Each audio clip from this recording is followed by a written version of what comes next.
Welcome to the Fight Show on Sports Tonight Live. This is our boxing review show. We're going to look at all the best bits of 2011. Going to have a look at the Brits, who did themselves justice, who didn't, heroes, villains, the best fights of the year, and plenty more. We're going to be hearing from the likes of Kevin Mitchell, Billy Joe Saunders, Joe Gallagher, Tony Dodson, David Price, and many, many more as well. It's going to be a busy one. As ever, I'm joined by Danny Flexen, the deputy editor of Fighting Fit magazine, and I'm delighted to say we have in the studio Rio Di Caro, who's from the TKO gym, WBF. Come on, you tell me. Well, give me the full spiel. Sports publicist is my main thing, but partner of the TKO, marketing director for the World Boxing Federation, vice president of the Malta Boxing Commission, etc., etc.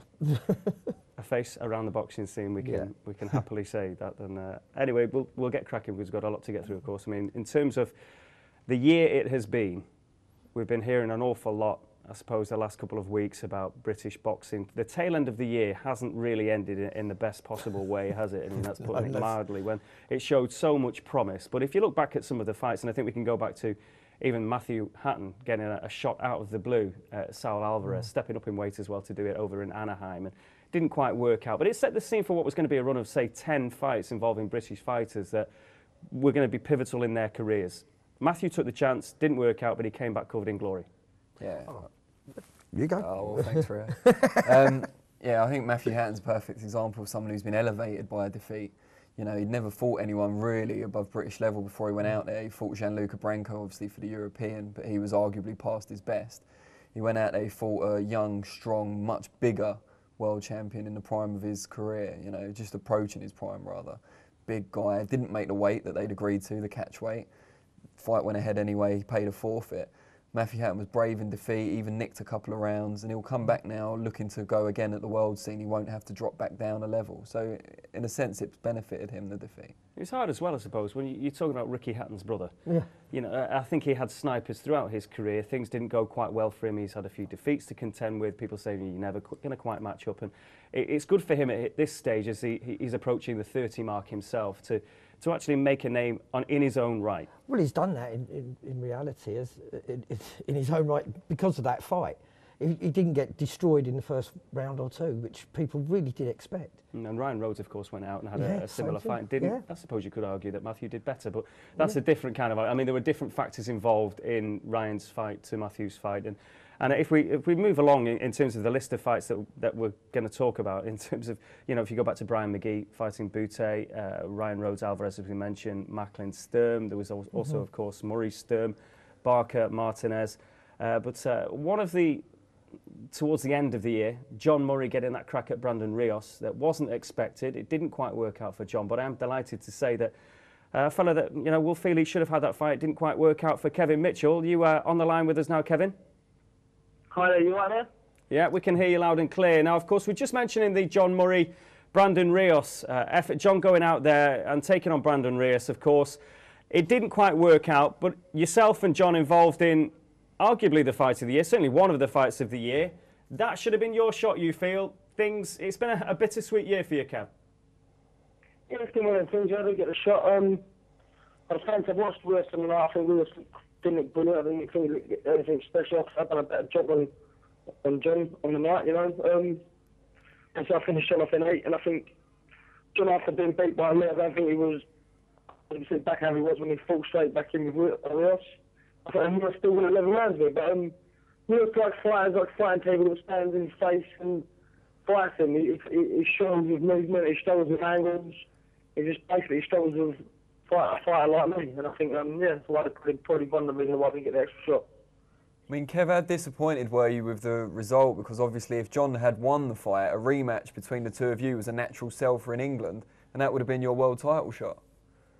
Yeah, massive. It was a big thing. That's what I was trying to move on a really good mates, and I was trying to do a fight and that, but you know, I noticed in the field around his side, pretty complacent, the same thing every round, the same thing every round. He didn't try and mix it up a little bit and change it a little bit. I was cheering him on as I opened thinking, well, you know, even though that you've got Ricky Burns, he's a WBA champion now. So if he had brought that back and then been WBA champion, I think, there's a few two belts that I could have been looking on winning this next season. And looking at it, it could be an interesting year, 2012, for yourself. A lot of the lightweights, domestically and beyond. I mean, have you set yourself any targets, Kevin? Yeah, I want to be world champion in 2012, definitely. But if I'm not world champion in 2012, I thought I'd never be world champion. You're back in the gym now, Kev.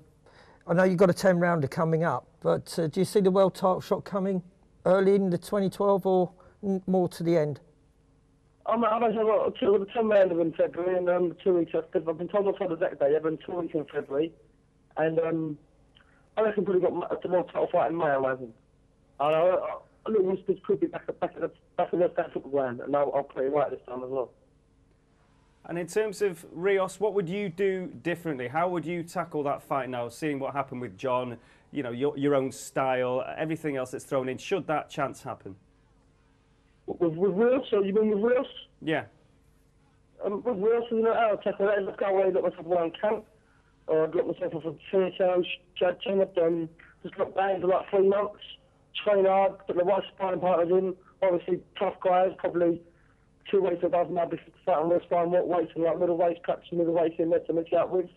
Yeah, I'll snuck all right, and this is my training with Jimmy and Mark, listen to what they put me through in the gym and work on the stuff that they do, and no doubt what I'm doing with them, I'll come out on top. John, do you think Rios is just a bigger, more powerful version of John Murray? Do you think stylistically they're quite similar?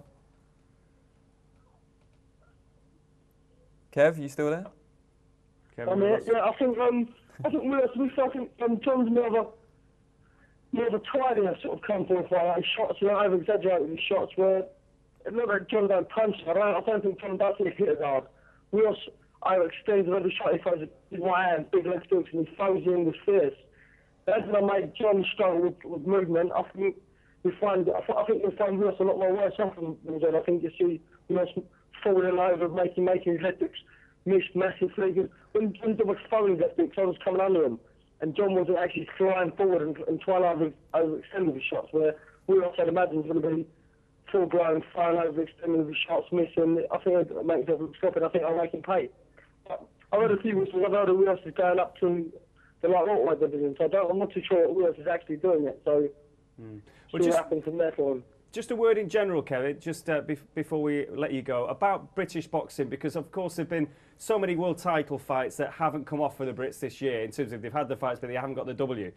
Would you say that the state of the game in this country is overall in rude health, though, despite that? What was that? If you repeat yourself, please? Well, I'm saying the British boxers that have had their world title chances, it hasn't resulted in any wins. There's been a draw for Martin Murray. That's about the best of it.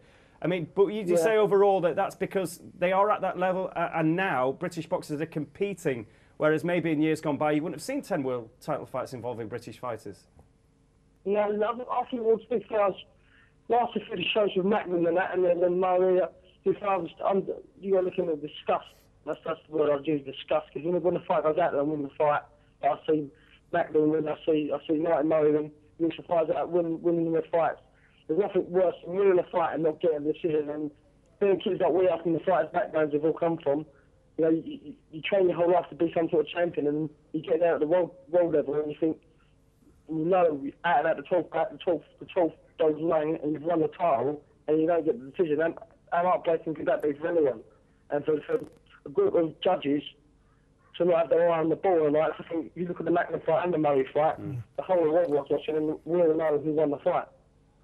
Well, listen, Kevin, all the very, very best. Listen, thanks for joining us. I hope we're not cutting you off in your prime there, but all the best for 2012. Let's hope you have a cracking year. You've also preempted some of our chat as well, because we are going to talk about referees and judging and everything else. So thanks very much for that. But plenty more to get through as well. We're going to be hearing from the likes of David Price, Tony Dodson, Joe Gallagher as well, coming up a little bit. But of course, you raised the issue about the judging there.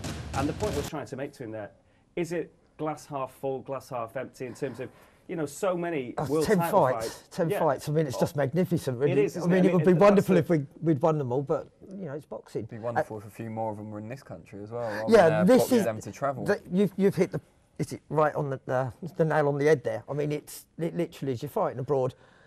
You've got to knock them out to get a win 9 times out of 10. Yeah, I know they're international judges, but like, I'm sorry, you still have to more or less knock someone out. If you go and fight in Germany, you know, you've got to knock them out.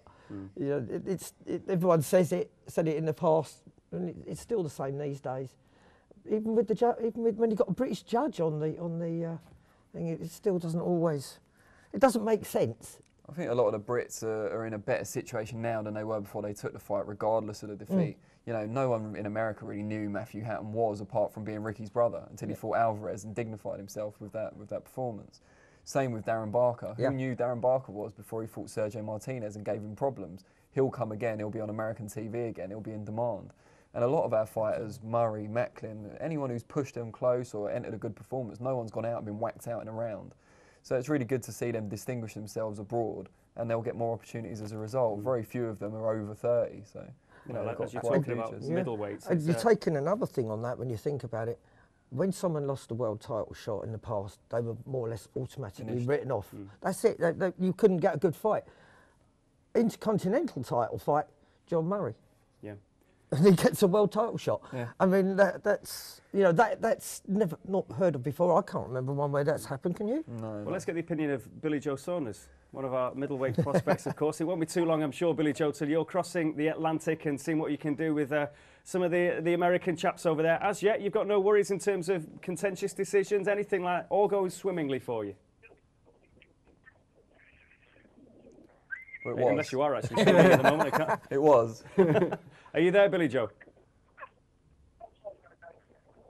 We're struggling there. He's definitely on the line. He's reverted to quite a young age by the sound of it.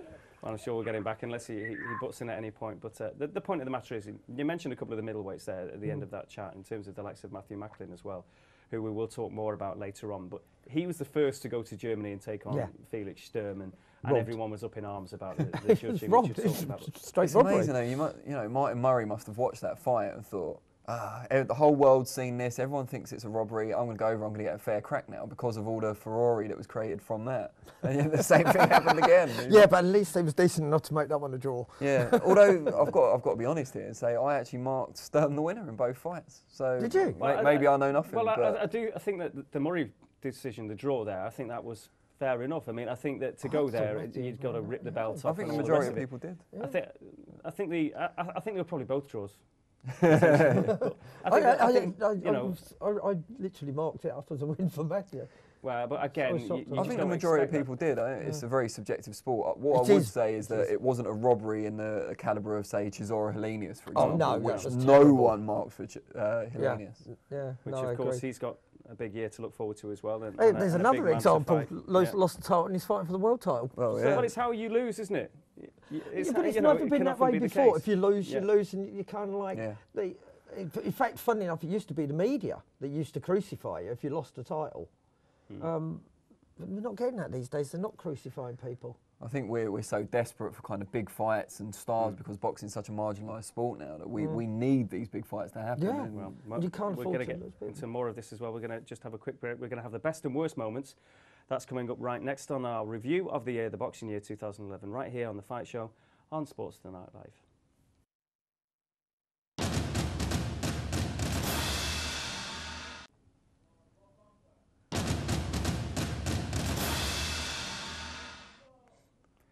Welcome back to The Fight Show here on Sports Night Live. It is our review of 2011. We've been looking at the Brits abroad and how they fared, because people will say, you know, no W's in that camp, but also they were getting the world title fights, and what we talked about earlier. Danny Flexen, deputy editor of... Would this be the publication? Where's the camera? I think we're going to be hearing from Billy Joe Saunders when he answers his phone a bit later, who's featured in this one. Fighting Fit magazine, and Rio also, of course, Rio Di Caro, sports publicist. All-round boxing man, and the very many other hats that you wear as well. We're talking about our best and worst moments as well of 2011, so have a bit of think of that. I'm delighted to say that we are joined now by Trainer of the Year, no less, a certain Joe Gallagher, who's got a mighty fine Christmas tree there, Christmas Joe. tree decorator of the year. Getting in the spirit of things, Don. Well, first things first, we were talking in the first part, Joe, about the amount of British fighters that have had a chance on the world stage. You, of course, were with Macklin in Germany. You're with John Murray over at stateside as well for the Rios fight, but there were plenty of others. We're thinking about, obviously, recently Khan and Froch and plenty of other fighters that have had their chance. Is it doom or gloom, or is it that British kids are getting the chance now? Yeah, I wouldn't say it's doom and gloom. I think it's brilliant. I don't think there's been a year. I think someone mentioned the other day there's like 10 world title fights or champions that fought for it this year.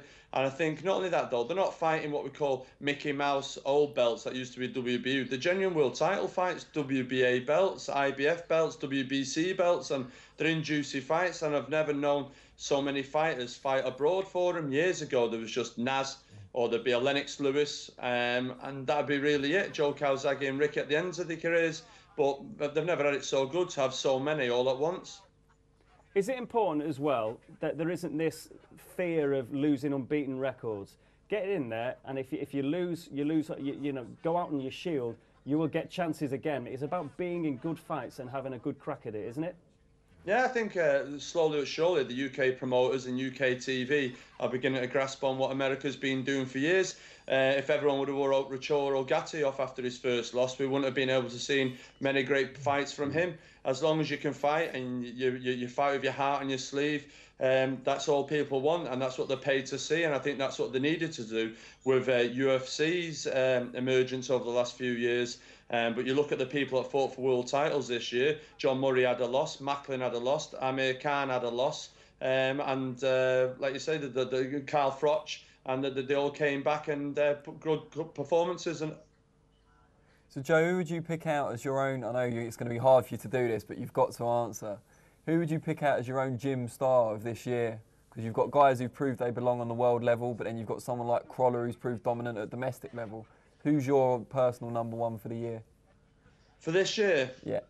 Well, like I say, I thought we should have got the decision with Macklin to have been world champion. I thought, I've got to say Crawler. Yeah. Crawler, I just think Crawler, he started the year moving up a weight division, last short notice against the kid he wasn't expected to beat, knocked him out, went and done it, won in Vegas, had a 1-round blowout, went to Vegas on his own, showed the temperament and the confidence of him, and then put a really good display against Willie Limond away from home as well. And that just sums up the character and the building of the kid in the 12 months, and he's very, very up there, one of the best improved fighters. The word is that he's been put up as a possible opponent for Ricky Burns. Is that correct? Yeah, definitely. I think it made the newsstands here in Manchester Saturday night. Crawler wants his Burns night. Listen, Ricky Burns, he's a good fighter.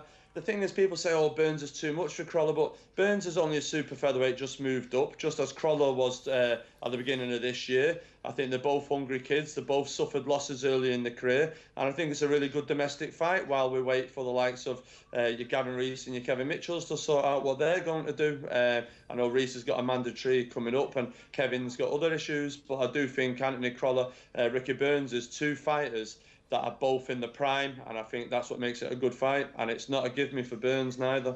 Are you looking at that, are you thinking that might be the next fight, or are you going to defend the British title again? No, listen, like Anthony Crawler says, everyone's shouting out Ricky Burns at the moment, but if it was opportunity, we'd take it with both hands. Ricky Burns, listen, people are saying this, that you're not got to turn down a world title opportunity, and Anthony feels he belongs on that stage now, and if it's presented to us, we'll take both our hands off of it. And if not, would it be Ben Murphy? Who? Joe, looking at some of the best and the worst moments of the year, I mean, you were involved in one of the fights of the year in terms of John Murray and Kevin Mitchell. I mean, John then went on to fight Rios. What next for John Murray now? Well, last night it was go-karting. I don't know what he's up to next. Listen, he's just got to have a break. He had 3 tough fights this year. His European defence in April was a bit of a tough one. And then he had the Kevin Mitchell, the domestic fight of the year, and then obviously Brandon Rios. So I do know he really wants to get his teeth into Kevin Mitchell again. But I think he needs to have a bit of a rest up. And like the same with Kevin, it's adding longevity to his career, Kevin, because of his absence, being out of the ring with bad hands and now with other issues. But that's got to help him later on in his career. And I think maybe John Murray could do with that type of break at the moment. Joe, talking of teeth, I've got to say, you've got the whitest set of gnashers I've ever seen on a boxing trainer. What's your secret, mate? There's nothing at all, mate. Don't be spreading rumours. There's nothing at all. Just asking, mate. It's the lighting. Colgate Minty Gel? That's the one, mate. I've got it off Crawler. Well, listen, Joe, what was your best fight of the year In terms of, not necessarily one of your lads, what's the best fight, the fight you enjoyed? Oh, God, there was a few this year that I really liked. I'd have to say my own, which was Crawler and Watson. I think it was up there as one of the fights of the year. No one really gave him a chance before it. The bigger kid and the tactics and even the finishing punch went to tea. I really liked that fight. I think obviously there's loads on the world stage. I loved Mayweather Ortiz, but I really do. Crawler Watson was the one for me this year. No shortage of controversy as well this year. The Mayweather Ortiz is a perfect example of that. And what would be your low light? And again, not necessarily with your own lads. Not. Pardon? No, I'd say Macklin Sturm, and that was just up there because because Macklin had a perfect training camp. When the fight was first made, everyone said Sturm's got to smash Macklin up with a jab and stop him in 7. Everybody had sort of like not really given him. And we had a perfect training camp, perfect sparring. We had a perfect week over there. And we had the perfect fight and got the tactics right. And there was lots of talk being talked about tactics and everything else. And I just thought we nailed it bang on that night. We just didn't get the decision. But I think one of my worst moments this year was Stephen Smith, Lee Selby. Just having to pull the kid up off the canvas wasn't really nice. And then I had to go back in 5 minutes later with Paul. And I was just looking at the canvas, still looking at, thinking, God, I just pulled Stephen up off of there. And I think that's been my low point of my career, never mind this year. Joe, obviously after that fight, you took a bit of a shellacking yourself on forums and Twitter and so on from some so-called fans of Stephen Smith, kind of saying that you changed his style in a way that caused him to lose the fight. Stephen came out immediately and defended you, as you would expect. But how glad are you that they kind of take it out on you and it takes the pressure off of your fighters? Are you happy to take those blows? Yeah, definitely. Listen, John Murray didn't perform well in your call at the beginning of this year, and I took the stick for that. And I can take criticism, and I'll back my lads 100%. But at the same token, if you're giving it me one way, then you've got to give it me the other way. And there's a feeling amongst the lads in the gym and us and me that it doesn't come the other way, but it's very quick to jump in and say Gallagher got the tactics wrong. But they weren't quick to come in the other day and say Gallagher got them right for Quigg v Booth or Crawler v Limond. And it's just like, well, it's all one way and not another. But like you say, I'll back my lads to the hill. And Stephen Smith, I said on the night, Selby's a good fighter. That's why I didn't go to Vegas. And he proved the other night there with his win over John Simpson, he's not a bad fighter. And he's a very good fighter, Lee Selby. So what are your aspirations for the year ahead?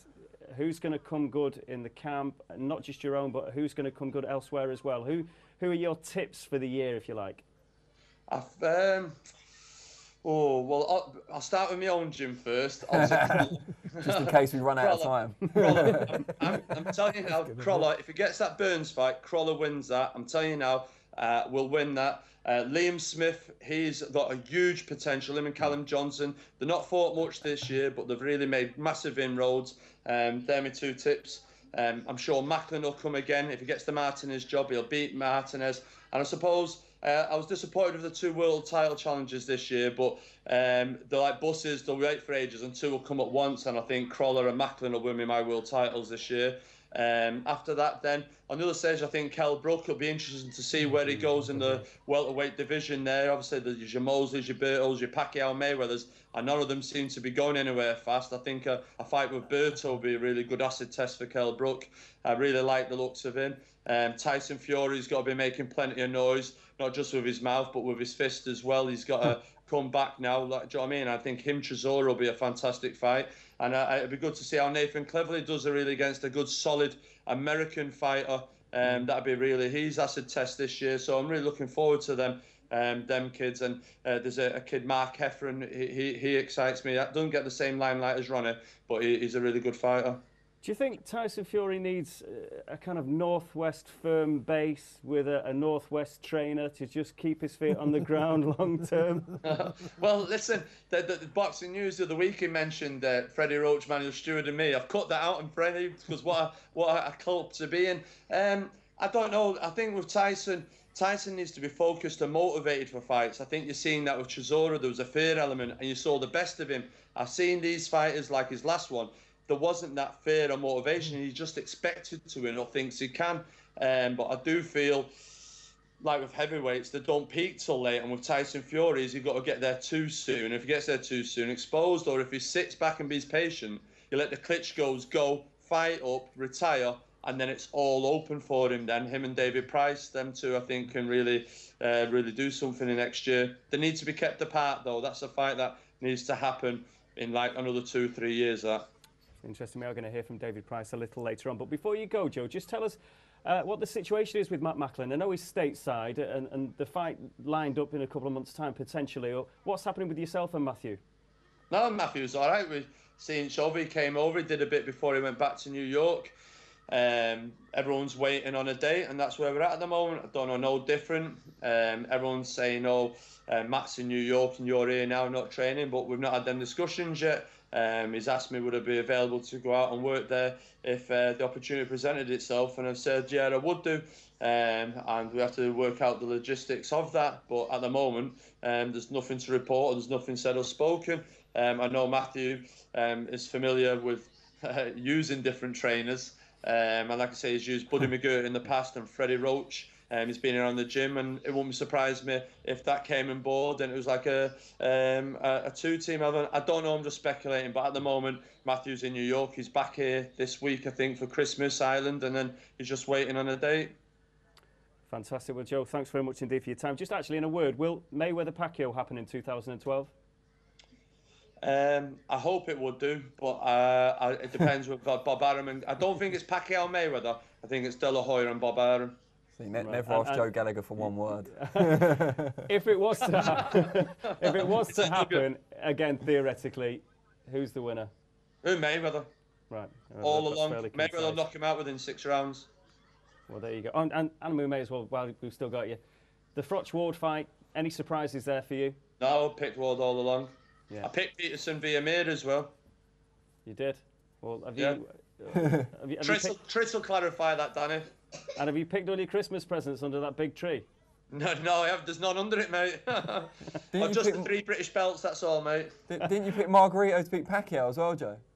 Pardon? Didn't you pick Margarito to beat Pacquiao as well in Boxing Monthly? That one wrong. I was on a back. The line's gone funny. Yeah. The line's gone funny. All the best for the holidays, Joe. Have a great time. Thanks for joining us. Cheers. Happy Christmas. All the best, lads. Happy Christmas. Happy Christmas, mate. Well, the thoughts of Joe Gallagher. So plenty of chat there and plenty of reflection, in fact. But what we're going to do is we're going to just take a little break. We're going to actually look about where they're going to go in the year ahead. The likes of Froch, Khan. This is the Fight Show, the review of 2011, right here on Sports Night Live.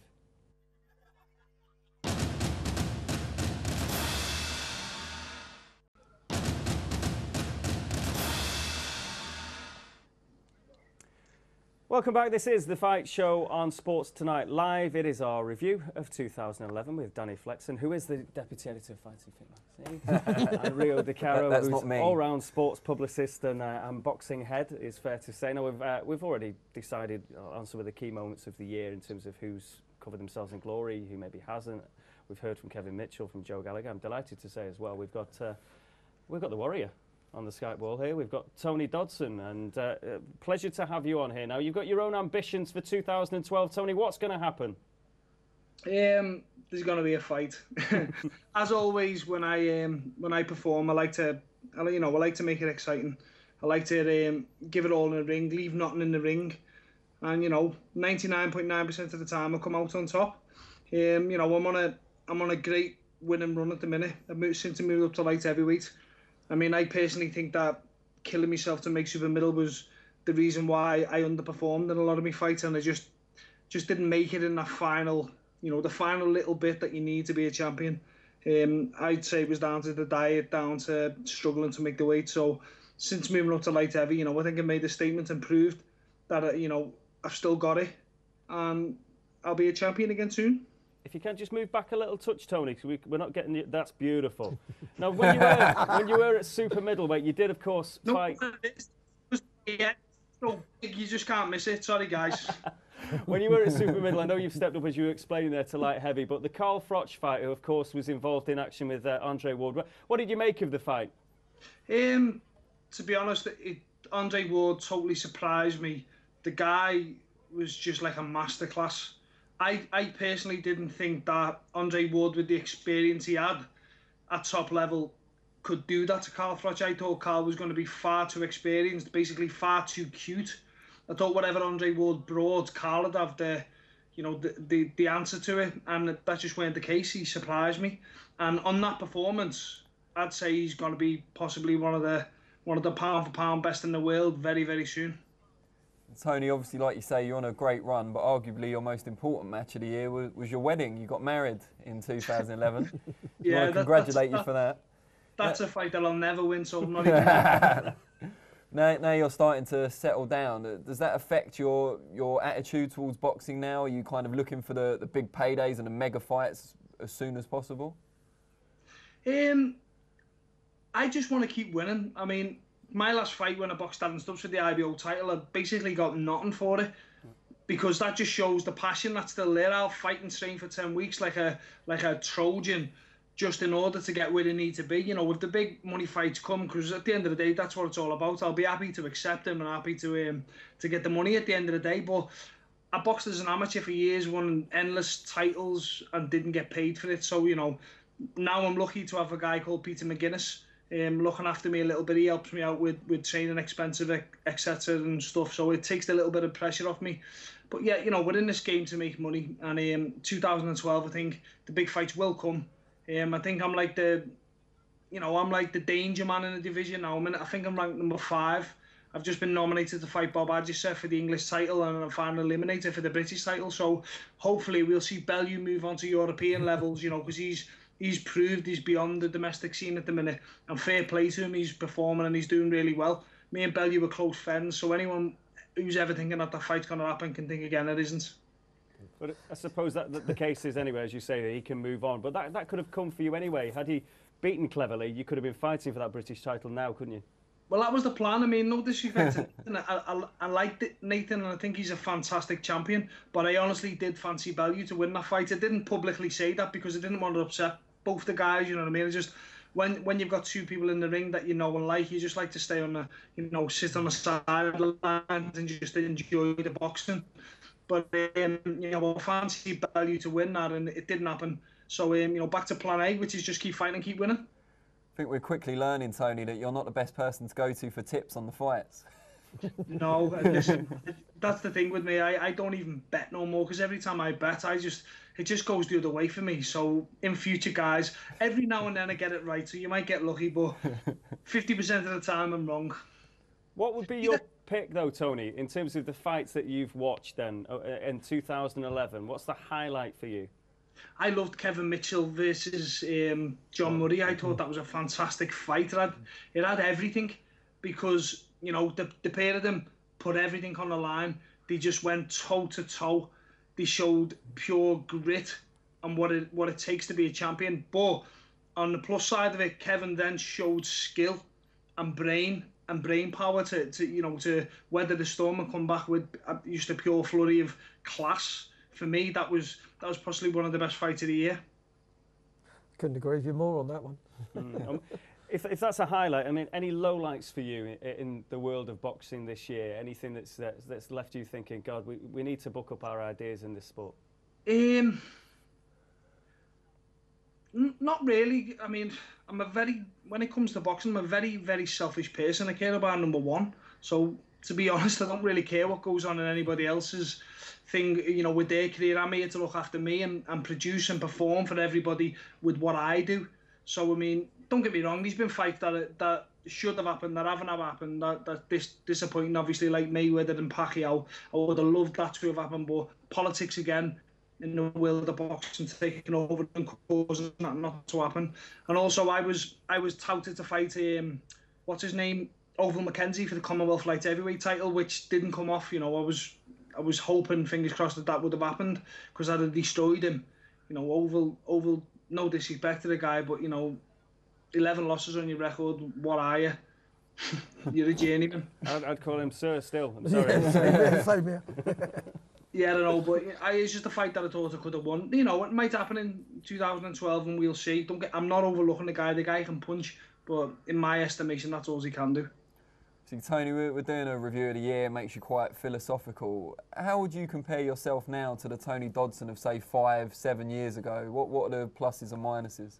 To be honest, I'm more settled in my life. One thing that the fans don't understand is fighters are very, very temperamental. They wear their hearts on the sleeve. they might come across all big and butch and like the big hard cases, but that's not the case. They get unsettled very easy, and my personal life now is settled. I just weren't settled at a younger age. It just weren't happening. A lot of things going on in my life that affected me, you know, from my performance and my training.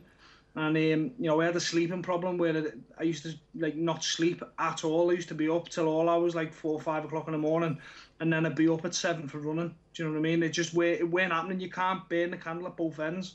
So now that I'm settled in my life, and I'm happily married, and my little son lives with me now as well, you know, I'm a settled guy, and at the end of the day, a happy fighter is a better fighter. Well, listen, Tony, all the very, very best for a great year ahead for you. I'm sure it's going to be an exciting one. We will watch your progress. You'll have to come in and see us as well in the Sports Smart Life studios next time you're down in the smoke. But all the best and have a great holiday. Tony Dodson there, who's got nice one. A great year ahead, I'm sure. A great year. But we're going to switch tack. We're not going to bring it down too much, but we have to pay respect for the guys that we've lost this year in terms of some of the big names. And, of course, there have been a few. Henry Cooper, Joe Frazier, Mick Carney, of course. I mean, what are your own thoughts about that? Well, one particularly affects me is Joe Frazier, because it's Joe that actually got me involved in boxing in the first place. You know, I miss that guy like crazy. I mean, shortly, it's just before he died, you had me on the show on Skype, and I didn't realise quite how upset I was. And it showed when you put the video up. But like, miss him. Really miss that guy. I actually had the chance to meet him as well, luckily, back in the summer. Really? He was on his last, but he was in England. Last visit here. Yeah. Yeah, it was actually with Joe Gallagher. He gave me the call, and I got to meet the man himself. So it was a cracking memory for me personally. Yeah. But Gary Mason's another guy that we lost as well. Yeah, I mean, you can't compare kind of tragedies and say one's worse than the other, but obviously Mason was still in the prime of his life. And that was before the boxing season that virtually started in the new year, 6th of January. I mean, what a way to start the year, 2011, you know. I remember that when it came on the TV. It was a bit of a shock. I mean, it makes you really appreciate kind of the guys we've got now in our generation that you meet and that are making an impact, because you think, you know, in 20 years' time, 50 years' time, you never know. They could no longer be with us, and you've got to, like you said, you know, you were lucky enough to meet Joe Frazier. He's a legend. But you've got to think when you meet them now, whether they're legends, whether they're journeymen, you know, one day we'll be thinking this about them, and you've got to treasure every moment and remember them, you know, remember those moments. That's so true. Yeah. And a guy that was in touch with the game, Henry Cooper, who transcended the sport. You know, there is the. It's very rare, isn't it, for a guy that anyone would relate to, whether they know the first thing about boxing or not. He was that, you know, the Frank Bruno of the modern era, if you like. But that was Henry Cooper. He didn't win a world title, but everyone talks about the fight with Ali. Well, that's it. It's the fight with Ali. And but we were talking about world titles earlier, and about all the Brits losing, and it kind of a lot of the press reports are that's what an awful situation. But you know, Henry didn't. It just puts it in perspective a little bit. It was a different era. I mean, there was one world title per weight class for the most part. Well, that's absolutely true. I mean, in terms of undisputed, everyone that was a world title was undisputed. Yeah. There were many all-time great heavyweights who never won the world title in that era. It was a great era for heavyweights. But not only that, we're in a period where boxing was on, you know, terrestrial TV on a regular basis. People like Henry Cooper would have been on Question of Sport quite regularly and really crossed over into your living room. So it's amazing, you know, it harks back to a bygone era, and a lot of people, when he passed, would have been thinking back to their own childhoods. Obviously, not me because I'm too young, but you know, people. Oh dear. But people of the older generation, when Cooper passed, it would have been something momentous for them, because he would have been an object of their childhood. And he was also used in adverts.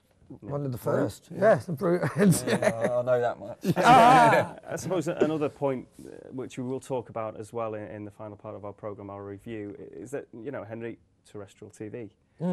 It brought everybody in the public that were conscious of these fighters. Obviously, the middleweights from Ben, Eubank, all that era, the 14 million on a Saturday night.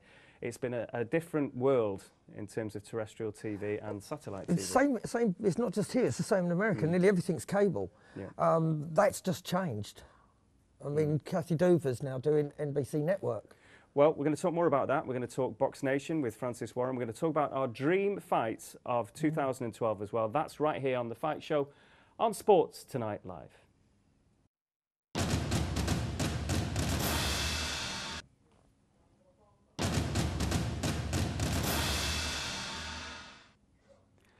Welcome back. It is The Fight Show on Sports Tonight Live, our review of 2011. Now, we've decided that British boxing is in fantastic health despite the recent losses.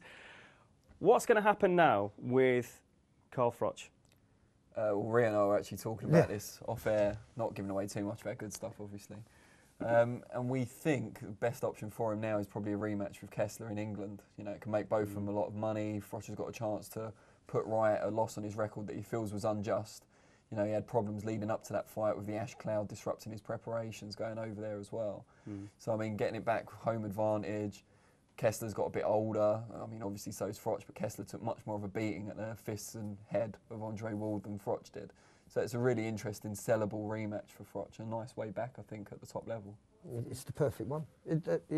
When you just look straight across, that's the one it's got to be in reality, because it sets the record straight for Carl as well. Well, it's like Cotto, isn't it, coming back from Pacquiao against Margarito. It's the only fight that really makes sense. They've both kind of been decimated in their own way. I mean, Kessler's looked good since coming back, but he hasn't really fought anyone great yet. And he fights for the title, is it in February? Against Robert Stieglitz, WBO belt. So it's another way for Froch to get a belt back as well, which, you know, he's probably could be one of the weaker champions. We'll talk more about Amir Khan in a little while as well, because we do now have on the line Francis Warren from Queensberry Promotions. Francis, we're talking about fights and decent matchups for 2012. I think a certain Chisora Vitaly Klitschko fight is quite a handy-looking one. Absolutely. Just good evening to everyone, first of all. Absolutely. It's a fight that we're all massively looking forward to. As far as I'm concerned, Derek's about 12 months behind schedule, obviously, with the disappointments of the end of 2010, with the withdrawal of Vladimir last December, then again in April, so he could fight Hay.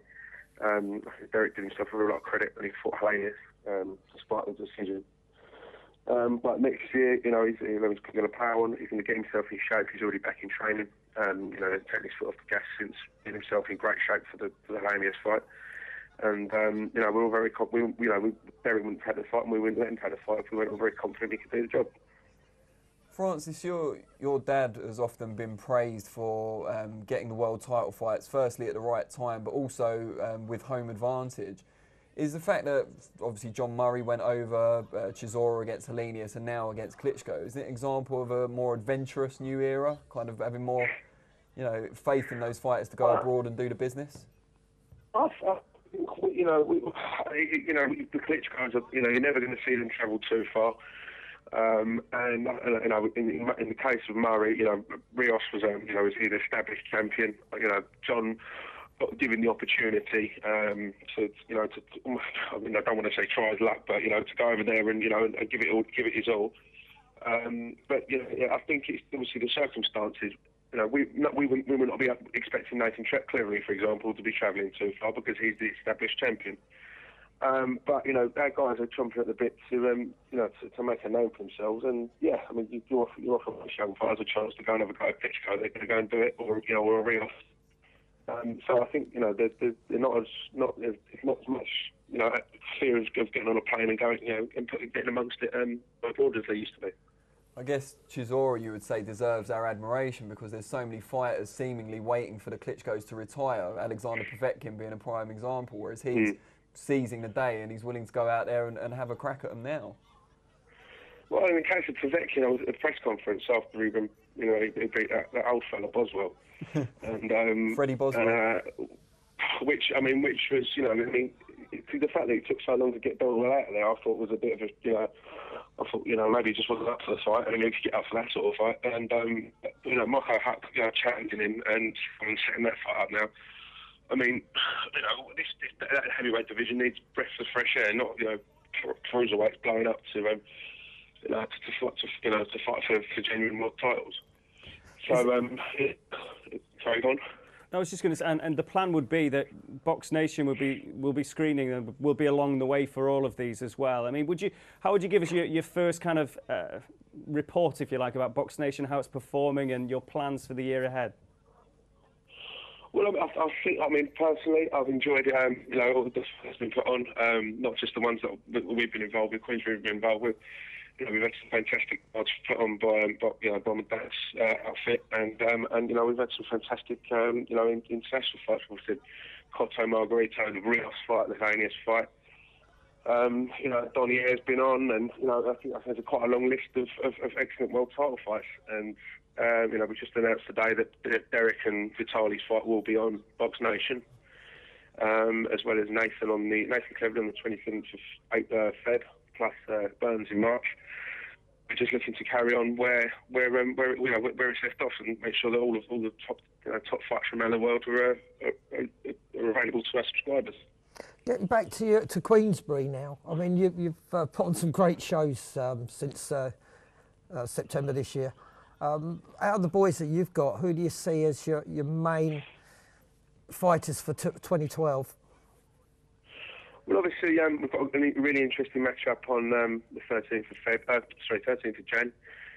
Leon Williams and Tiny Conquest. We're very proud of the fact we managed to get ourselves a British champion in our second promotion, and then a Southern Area top champion in our third promotion. We'll see them against each other in January. And as well as the title fights, we're looking to establish some young fighters. We're not looking for a quick buck. We're here for a long run, and make sure stable of fighters, and make sure they learn their trade, and they are in the big fights. Lee Selby's one of those ones. I would think that you'd be looking to move further forward now, wouldn't he? Sorry, who's that, mate? Lee Selby. I mean, he's two great performances. Correct me if I'm wrong, but I'm not sure if he'd ever had a stoppage win before he stopped Stephen Smith. Is that right?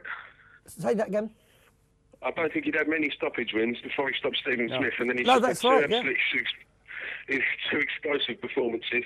John Simpson stopped either, and he absolutely dropped him in the fifth, and it was a fantastic performance. So, I mean, that's an amazing win, that one. He's definitely one to watch, and obviously we'll be looking to him to crack on next year. Yeah, it's all about the timing, isn't it, Francis? It's the timing in fights, but the timing in promoting the fight is at the right time. Everything else. Absolutely, and with Lee as well. There's an interesting stable of really big guys coming out of Wales at the minute. Obviously Nathan's up there, obviously at the top of the game, and I reckon only coming back. Lee Selby.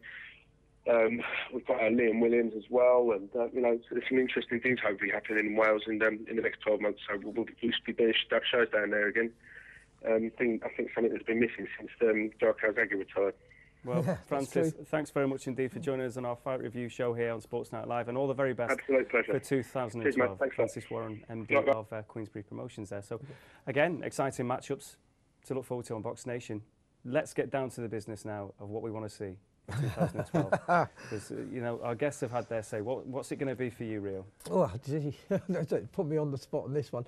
Well, Kevin Mitchell out again. I mean, I really want to see Kevin. I don't really care who he fights. I don't really like the fact that he's fighting a non-title fight. I think he should be fighting a title fight. Well, he's the kind of lad that is not going to get motivated by that. I mean, that's we my saw fear. What happened with Murray.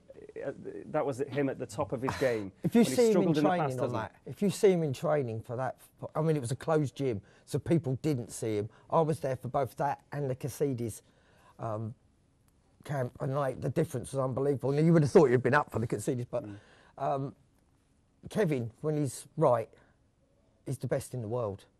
And he's proved that, I think, against John Murray. I think you could put him in against Brandon Rios and it would be a different result because he would be up for it. And a really good Kevin would beat a good Rios, I think. Your Christmas present? Oh, it's a tough one. I mean, I'd like to see Cleverly tested against a genuine world-class opponent. I'd like to see Scott Quigg fight. Who would that be, though? Who would you want to throw Cleverly in with? Maybe someone like Shumanov, who I know he wants to fight anyway. I think maybe he's not quite ready, as he says himself, for Hopkins or Pascal or someone, Dawson, for example. But maybe someone just below like Shumanov. I'd like to see Scott Quigg fight Cole Frampton at super bantamweight. I think that'd be a fantastic fight. Yeah, it would be. I think they're both approaching their kind of peak now, and I think that'd be an explosive contest, guaranteed fireworks.